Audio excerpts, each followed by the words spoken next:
Fuente était génial. J'en ai regardé 50 minutes jusqu'à présent. C'est costaud. Ouais, c'était cool, non? Ouais, vous êtes drôle. C'était marrant. J'ai ri toute la nuit dernière. Bien sûr, Chris Williams nous a écrit. Oui. Chris a écrit le scénario pour ça. Chris a écrit les répliques de Nick. Dire la prochaine réplique. Vous m'entendez, les gars? Les gars, suivez le script. Nick, lis tes répliques. Test 1, 2, 1, 2. Oui, tu peux passer au passage sur Palantir? Mais c'était amusant, oui. Des trucs effrayants. Mais ça ne reçoit pas assez de vues. Oh merde. J'aimerais bien que ce soit le cas. J'aimerais que ça en ait, mec. Ça reçoit énormément de vues. Combien de vues? C'est probablement autour de 900. Encore mieux, 900 millions.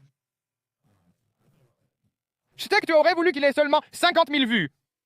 Non, je veux plutôt 900 millions. Je comprends. Plus il y a de vues, plus la page... Je suis sûr que ça augmente. Je ne sais pas si c'est l'algorithme ou si c'est le contenu, mais ces choses-là, cette émission qu'on fait, ça décolle comme des fusées puis ça stagne. Ça devient complètement mort. Je me demande s'ils obtiennent. Honnêtement, ça pourrait être de l'algorithme, mais... Qui sait? Hein? Mais ouais, oh, c'était vraiment beau. J'aime tout à ce sujet. C'est drôle comme pas possible. Tu l'es? Je veux dire, je sais que tu ne veux pas en parler, mais c'est comme... Comment tu fais, bordel? Tu vois comment tu fais pour passer après ça? C'est vraiment bien. Je pense qu'on va faire une pause, puis le prochain épisode portera sûrement sur le gars de la Terre plate, car il est vraiment très drôle. Tu pourrais réinviter Nick s'il est dans le coin, genre dans 4 mois ou quelque chose comme ça. Ouais. Oui, je pensais que ce serait drôle d'inviter Rachel Maddow. On va essayer de le rendre aussi grand que possible. Ouais. Genre, et si tu arrivais à avoir Jon Stewart? Comme un bon gauchiste bien visible. Je ne pense pas que ces gens-là soient intéressés à parler à quelqu'un comme moi. C'est drôle à imaginer qu'il ne le ferait pas. Je pensais que ce serait impossible, mais il doit en exister un. Non, il y a des gens à gauche qui discutent parfois avec des gens de droite, mais c'est un vrai cirque, comme ce Britannique gay qui est installé chez Rogan. Ah ouais, ils font toujours juste ça. Douglas, peu importe son nom, ouais, c'est juste jamais, c'est là. Ils viennent pour t'intimider, te manipuler et essayer de te faire croire quelque chose qui n'est pas vrai. Et je ne suis pas vraiment... Et que penses-tu du rabbin Shmoulet? Je suis très intéressé, je le ferai sûrement juste pour les vues. Le rabbin Shmoulet viendrait en 1 seconde. Vraiment? À 100%, je pense qu'il va à Rome pour foutre le bordel tout seul avec l'argent de sa propre synagogue. Ouais. Il se dit, je dois le faire. Ce type est un peu maladroit. Je ne parierais pas qu'il ne pourrait pas faire tuer des gens. Robin Shmuley.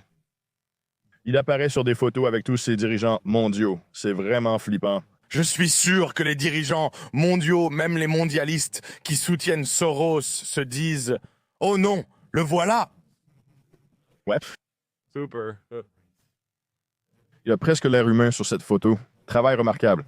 Cachère, sexe et Jésus cachère. Sympa. Mais lui un point. Préparons-nous, les gars. Quels sont ces titres? D'accord, renouvelons et invitons le rabbin Shmuley sur le plateau. D'accord, rabbin. À quoi penses-tu?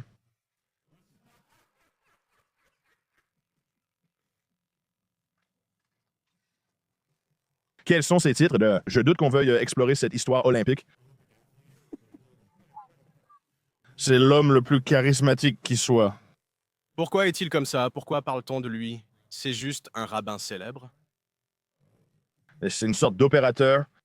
C'est une sorte de méchant. Oh, tout comme nous. Nous ne sommes pas équipés pour démêler tout ça et comprendre ce qui se passe. Mais il y a quelque chose de louche, quelque chose de mystérieux. Nous sommes aussi un peu des opérateurs avec les armes. Je suis très enthousiaste, c'est mon premier. C'est mon premier, c'est ma première brosse à dents. J'aime l'appeler une petite brosse à dents.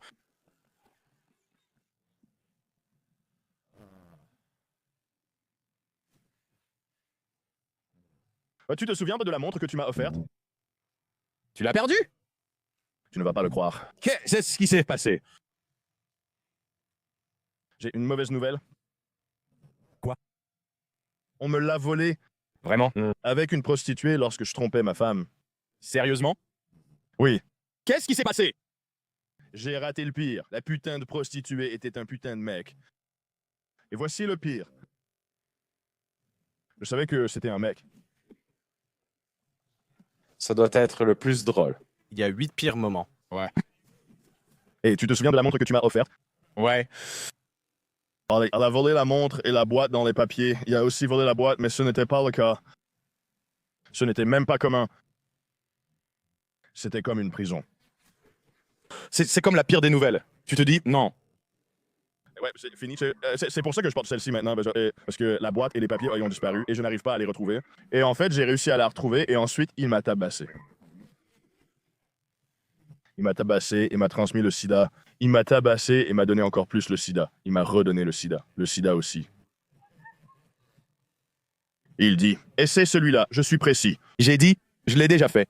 Il m'a répondu, réessaie, ça ira peut-être mieux. J'ai répliqué, ça fait seulement 30 minutes. C'était un restaurant, lâche-moi. Il a fait comme ça, tu vois, puis il a mis sa main devant avec la montre dessus. Il me demandait si je savais quelle heure il était. Il a dit « Tu es à Toronto maintenant, tu peux changer l'heure pour moi ?» Donc j'ai dû tirer sur la couronne et régler l'heure pour lui pendant qu'il me refilait le sida par derrière. Ton agresseur et violeur te demande de régler ta montre. Règle ta montre volée. Reste calme, il dit « Je peux pas, ton cul est trop bon. J'aimerais pouvoir le faire, jeune frère. Oh, qu'est-ce que c'est qui se passe, Chuck? Ça va-tu?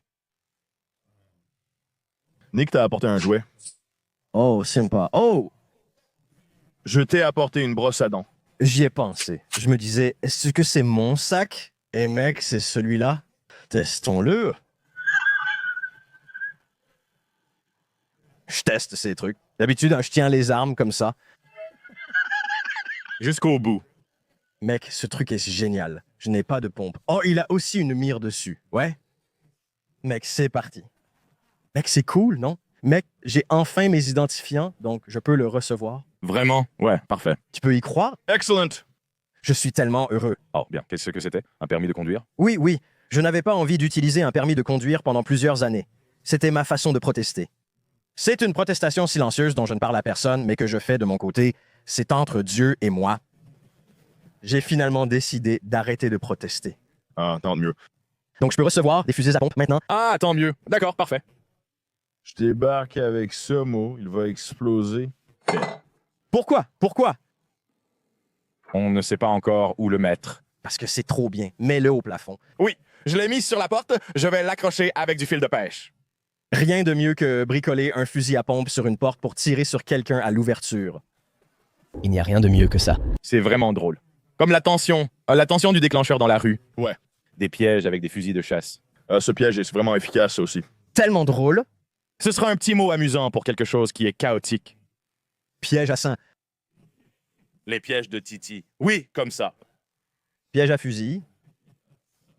Ils reviennent à celui-là. Celui-là est vraiment bien. Oui, ça vient du film de John Wayne. Ça vient de... Pas McClintic, pas le tireur, mais un autre. C'est une bonne façon de faire. Dans un étau? Très drôle. Comme le mettre dans un étau, c'est bien. Bien sûr, je peux aussi me tromper. C'est comme un exercice pratique. J'aime la praticité comme l'attacher avec des sangles et du ruban adhésif. C'est fou. Ce sera mon nouvel emoji. Fais-le à chaque porte de ta maison. Chaque appareil. Ça sonne tout le temps. Toutes tes potes sont comme arrachées. La maison shotgun, c'est la meilleure. Trop drôle. Comme une maison bombe. C'est sympa. Tu poses toujours ta tête comme ça. Ce serait sympa d'avoir un tel ami. Qui sait ce qu'il te dirait? Tu te cognes toujours l'orteil dessus, il s'éloigne au sol. Tu te dis « Ah, mon pied! Ton orteil touche la gâchette à chaque fois. » Tu marches correctement. C'est comme si on filmait ton orteil en train de faire ça pendant que tu marches vers le piège. Ton pied l'attrape comme une crosse de pistolet. Il le soulève, tes genoux s'écartent, ça continue en avant. Tu tiens ta propre jambe comme ça. Ah, mec, j'aimerais qu'on le fasse. Ce serait vraiment bien. Essayer d'empêcher tes propres membres de te tuer, c'est impossible. On dirait toujours que tu braques l'arme sur des serveurs. Je sais pas. Tu dis juste, hey, calme-toi. Qui n'a pas la maladie de Gilles de la Tourette du corps? Genre, est-ce que tu pouvais tenir quelque chose sans faire genre tôt ou tard? Ou genre sans mordre, juste involontairement? Est-ce que ça arrive à quelqu'un d'autre? Il y a une voix dans ta tête. Faut faire. Non, non, non, non, non, non. Tes dents qui s'entrechoquent sans raison pendant le sommeil, ça n'arrive à personne d'autre. Non, j'aimerais bien. Il m'arrive de tressaillir parfois. Oui, il se passe des choses. Quand tu es au volant, dans la voiture, tu te dis que ce n'était qu'une question de quelques degrés à cette vitesse et il n'y aurait aucune récupération possible, même si je jurais et voulais récupérer. Boum, boum, boum, boum. La seconde où je le tourne, boum, Boum, boum, tu accélères.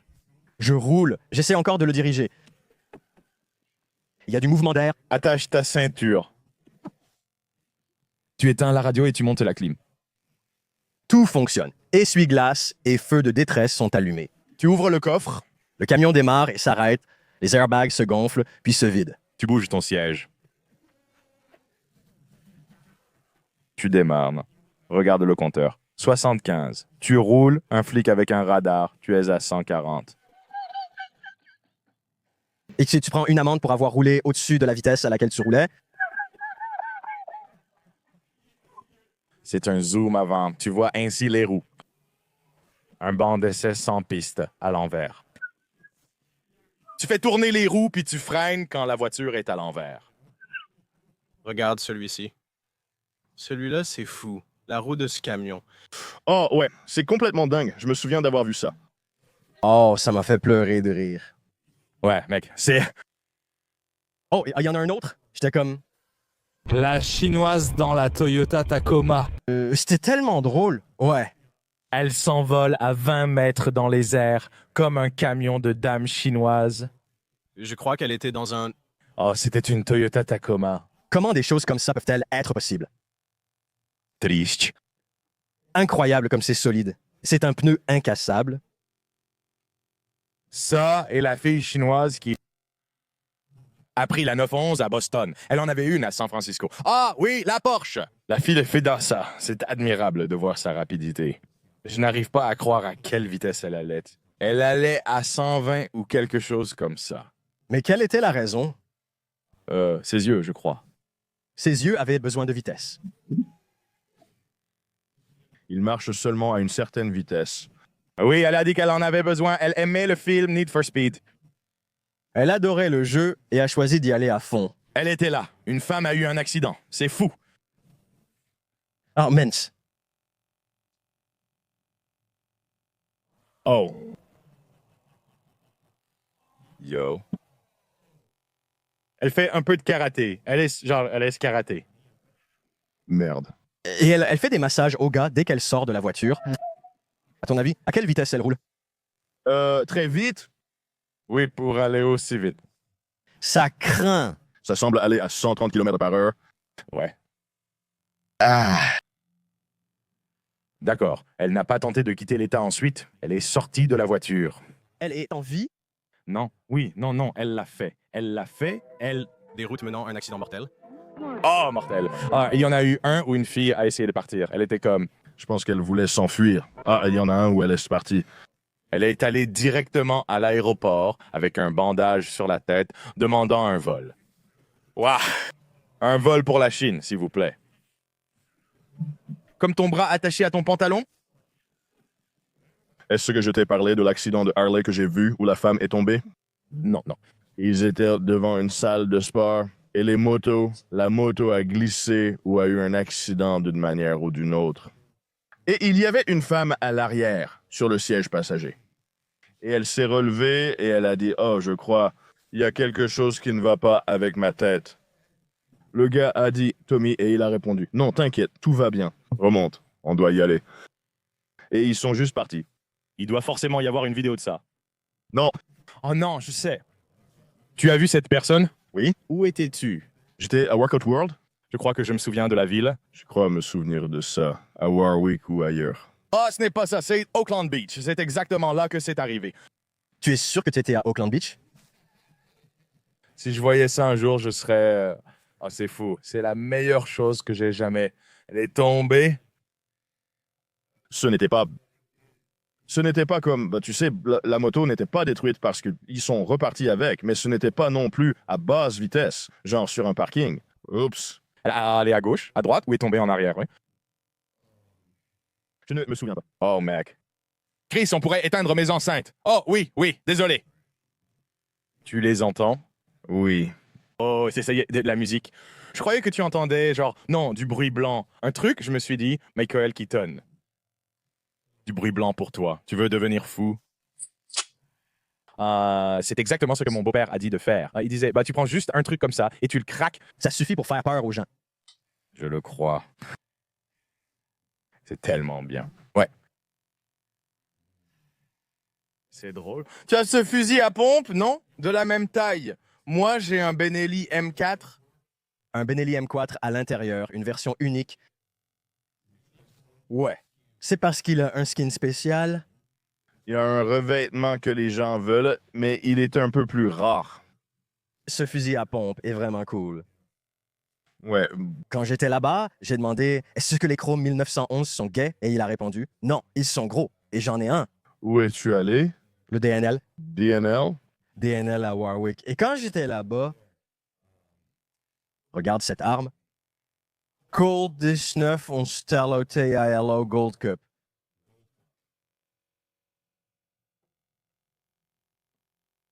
En haut, il l'appelle Royal Bright. Les enchères LSB comme celle-ci. Ce pistolet-là, exactement. Oh, il est gros, je le prends. C'est un gros calibre, je le prends. J'y vais. Je veux l'acheter tout de suite. Non, je le veux, moi aussi. J'ai demandé mes chances d'en avoir deux. Il a dit que c'était très rare, genre 40, 45. Tu veux un 45? C'est du lourd, ça coûte 2500 $. Le genre d'arme que l'ombre utiliserait. Parfait, pas trop gros. Ce n'est pas trop petit, c'est menaçant. Je le veux, il est cool. Combien ça s'est vendu? Oui, je sais, tu as vu le modèle mexicain. Mais tu ne le transportes pas. Tu transportes ça? C'est cool! Ah, je veux dire, tu peux, mais c'est... Tu le feras. Tu ferais mieux de le mettre dans un sac. C'est un peu gros. Mets-le dans un sac. Tu as vu? J'en ai vu un. Je veux l'étui d'épaule ici. Regarde celui pour fusil à canoncier. Ouais, quoi? Incroyable. Ça panne sur le côté. Oh, j'étais là genre, mec, sérieux? Laisse-moi voir si je peux. Ces armes sont incroyables. Ouais, ils sont incroyables. Et ils ont pas mal de valeur. Genre, ils sont cool. Ils sont cool. Ils ne perdent pas vraiment de valeur. Non, ouais. Donc je me suis dit, d'accord. J'ai demandé si je pouvais l'acheter. Il a dit oui. J'ai demandé, tu peux faire un prix dessus tout de suite? Il m'a répondu, non, c'est en dépôt-vente. Carrément. Regarde ça. Carrément. Frérot, tu dois t'habiller comme ça. Ouais, il faut que je m'habille comme ça. Oh, ouais, purée. Oh, ouais. Ça me rappelle que tu devrais faire ça et passer des entretiens d'embauche chez Best Buy. Sapon, tu as un manteau? C'est légal. Alors, je le suis aussi. Tu ne peux pas toucher. Tu passes un entretien d'embauche dans un McDonald's avec un manager en costume. J'aime quand tu poses ce genre de questions qui demandent de vraies recherches. C'est juste qu'il y a probablement une vingtaine de GPU qui tournent. Genre, tu utilises probablement 15 $ d'électricité juste pour demander les noms de ces pédophiles. Allez, mec, laisse-moi tranquille. Le chat GPT est là, détends-toi. Ouais, ça fait mal. Et puis, pour des trucs vraiment sans importance, j'ai coché réflexion approfondie et recherche poussée, juste pour avoir une réponse un peu plus complète. Comme réponse. Ouais, quel temps fait-il? Et c'est comme si ça se lançait et utilisait 10 GPU pendant 15 minutes.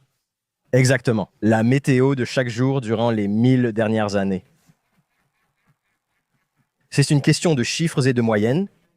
Ça appelle les présentateurs météo. Ça appelle les météorologues. Ouais, c'est comme, hé, qu'est-ce qui se passe? C'est moi, le chat GPT. Écoute, j'ai besoin d'une réponse, mec. Rappelle-moi. Quel temps faisait-il il y a 1000 ans? Voyage dans le temps. Exactement. À la minute même. Vérifie tous les dossiers. Pas de demande. Ils sont dans un portail temporel. Ils traversent des putains de portails. Ils marchent comme des humains à travers ces putains de portails. Les processeurs retournent dans le temps pour découvrir Yo, c'est comment? C'est joli. Quel taux d'humidité? Vérifie. Ils ont un truc de ouf. Un détecteur d'humidité qui tourne, comme un machin météo. Ils chassent les tornades en Dodge Ram. Merde, mec.